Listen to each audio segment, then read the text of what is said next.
fantastic project to support. And as all of you know well already, the tradition of New Mexicans answering the nation's call to service is pretty much unparalleled in our nation. Our state has long had one of the highest rates of military service, and throughout our history, New Mexicans have served our nation during times of peace as well as times of conflict. New Mexicans fought on the front lines in the Civil War, the Spanish-American War, World War I and II, Korea, Vietnam, Iraq, and Afghanistan. And to this day, New Mexico has one of the highest concentrations of military veterans of any state in the nation as well.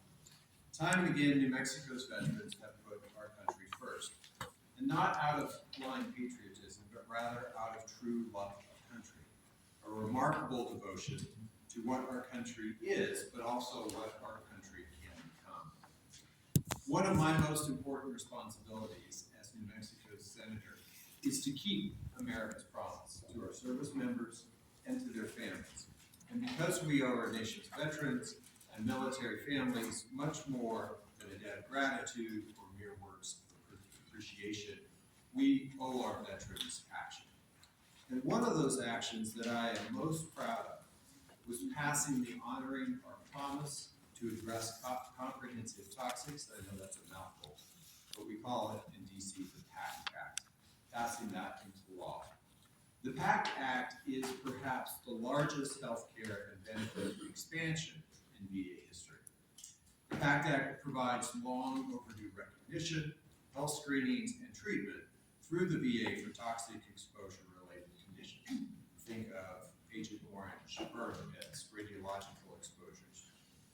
The PACT Act added 23 burn pit and toxic exposure-related conditions to the VA's presumption list, and it expanded care benefits for more than 3 million toxic exposed and post-9/11 combat veterans.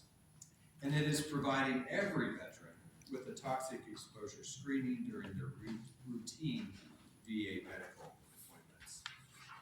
When we were working on the PACT Act, I thought about all of the Vietnam, Gulf War, and post-9/11 veterans in New Mexico. And I often also thought about my own father. My dad was exposed to 2 nuclear detonations in the South Pacific when he was serving in the Navy back in the 1950s. He was at both Bikini and Wichita. And that exposure, well, first I should just say, he loved those years of his life. He was really proud of the work that he did in the Navy. And he always spoke very highly of it, as if it was an opportunity for him to get back to his country, not a burden in any way. But I have to say that exposure finally caught up with him late in life in a number of different conditions. And that experience, watching his experience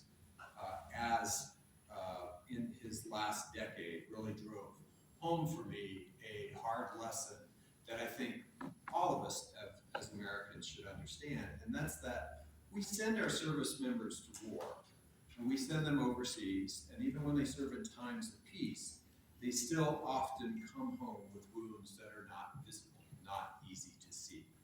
And in the case of burn pits or Agent Orange exposure, so many of our former service members were put in a position where they had to literally fight for their next breath. They should not have to fight for health coverage at the VA. Our veterans also should not have to fight for outpatient VA facilities within a reasonable, drivable distance of their homes. Having outpatient VA healthcare services is absolutely crucial, in my view, to keeping our promise to our veterans, no matter where they live, and especially if they live in a rural area.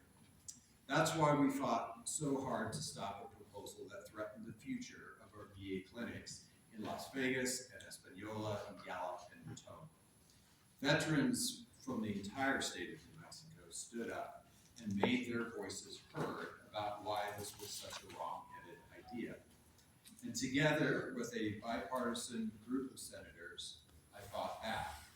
I brought VA Secretary Dennis McDonough to New Mexico so that he could hear stories directly from our veterans about why these particular clinics are so vital for their care and their access And I'm proud to say that we kept all of our VA clinics open across our state and around